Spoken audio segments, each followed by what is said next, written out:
বিষ হলেই খাপের কাপ লেগে যায়, তাহলে সংসারটা করতে পারবেন? এই মায়েরা, নিজেরা নিজেরা কথা বলবা বাড়ির গিয়া, আমার সামনে কেন?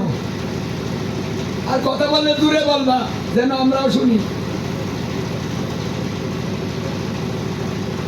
কি এমন স্বামী যদি হয় যে 1920 হলেই লেগে যায়, ওইদিকে গেলি কে, এই তুই চাইলি কে, এই দিলি না কে, মানে এই যে পদে পদে যদি সমস্যা দেখা দেয়, দোষ দেখা দেয়, এমন স্বামীর ঘর করাটা কি সহজ না কঠিন?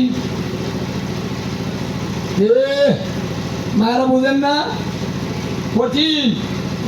এটা ভালো বুঝেছেন, কঠিন। হ্যাঁ, তাহলে আমরা এমন স্বামী চাই না, শিবের মতো চাই। কোন হরিবল ব্রত করছেন তাই? হ্যাঁ, কারণ শিব সব দিতে পারে, যা চাইবেন।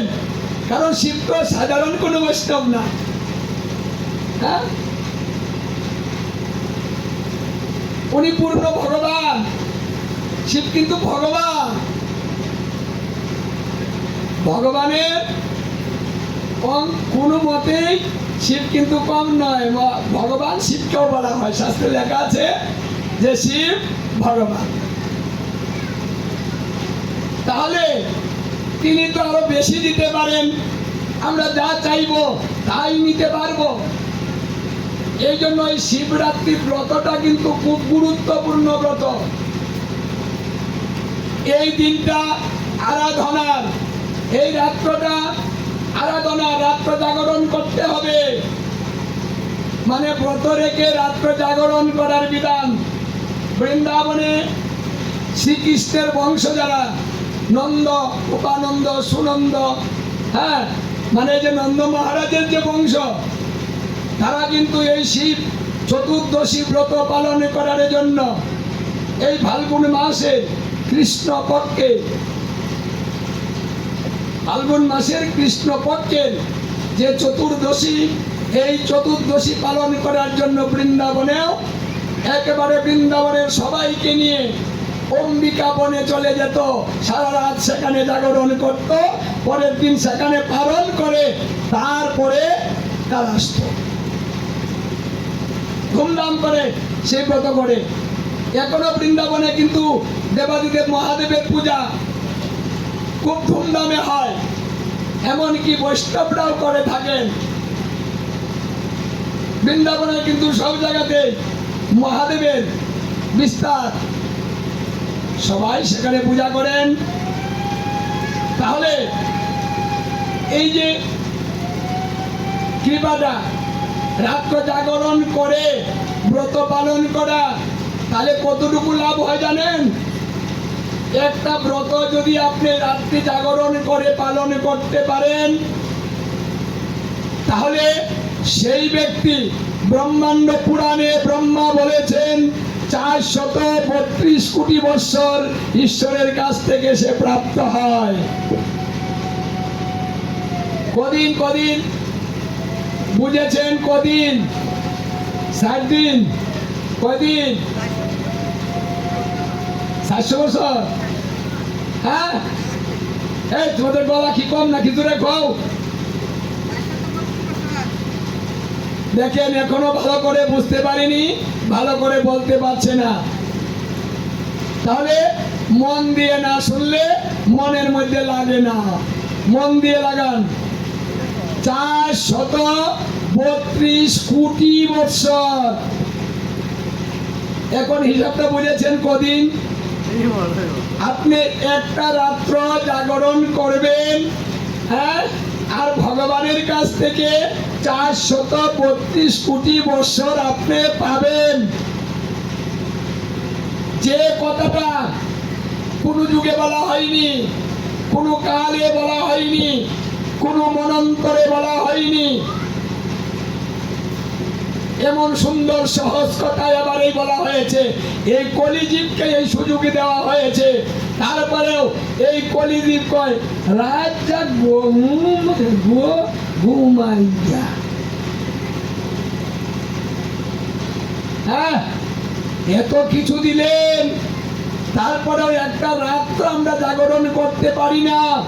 অথচ কেউ যদি কাউকে ভালোবেসে বলে, এই যে শুনো, তুমি এখানে বসে দেখো, আমি কিন্তু আসবো, রাতের রাত বসে থাকে, রাত্র প্রভাত হয়ে যায়, ঘুমায় না, যদি আমাদের হ্যাঁ, মানে ভালোবাসার ব্যক্তিটা কখন জানি এসে পড়ে, তার জন্য ঘুমে ধরে না, সারা রাত কাটিয়ে দেয়। কি গো মা, কাটায় না? যার জন্য বিনিময়ে কিছু পাবেন না, সেখানে সারা রাত জাগ করতে পারেন, ঝগড়া করে সারা রাত না খেয়ে, হ্যাঁ, সারা রাত না ঘুমিয়ে থাকতে পারেন। তাহলে একটা ব্রত পালন করে সেই ব্রতের পালন করার ফলে 432 কোটি বছর ভগবান আপনাকে দিবে, তাহলে আপনি কেন পারেন না?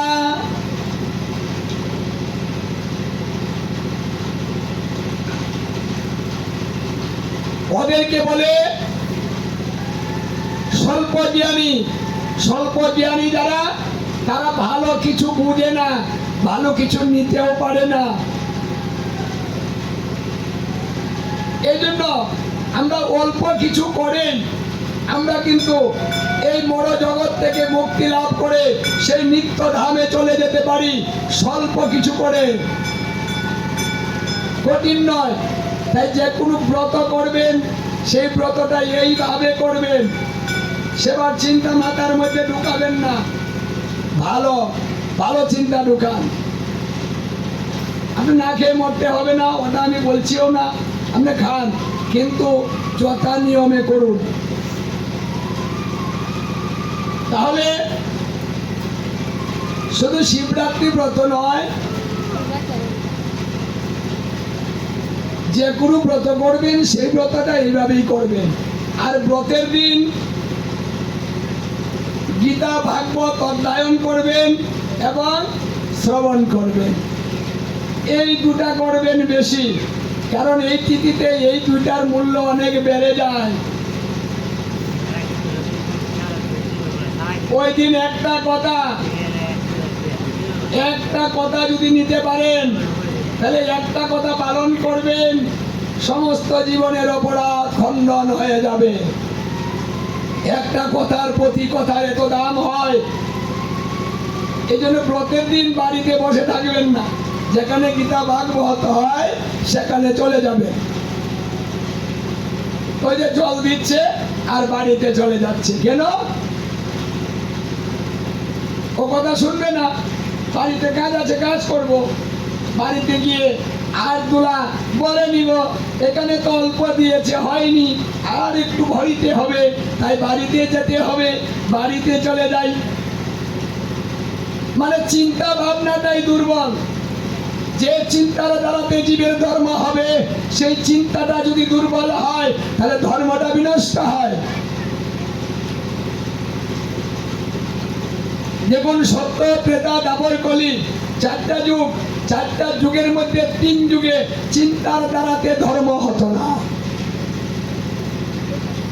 কর্মের দ্বারাতে ধর্ম হতো। কর্ম করতে হতো, তপস্যা করতে হতো, যাগযজ্ঞ আদি করতে হতো, পূজা অর্চনা করতে হতো। চিন্তা করবেন বসে বসে ধর্ম হয়ে যাবে, এই সুযোগটা কিন্তু ছিল না। সুযোগটা আমাদেরকে এই কলিযুগের জীবকে আদর করে ভালোবেসে দিয়েছে। ভালোবাসার মূল্য আমরা দিচ্ছি না, কিন্তু তিনি ভালোবেসে আমাদের দিয়েছেন। চিন্তা করো, ধর্ম হবে।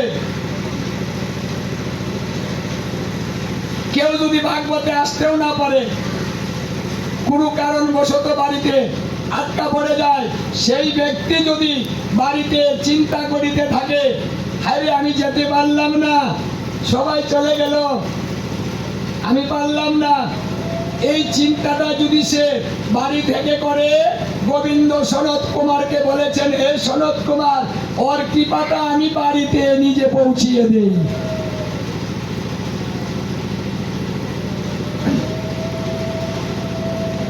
তাহলে আপনি ভালো চিন্তা করবেন, গোবিন্দ চিন্তার মূল্য দিবেন, আপনার কৃপা বাড়িতে আপনার কাছে পৌঁছিয়ে দিবেন।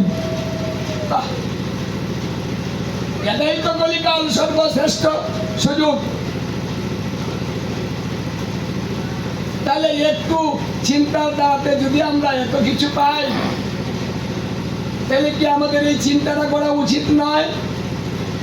অন্য চিন্তা করব?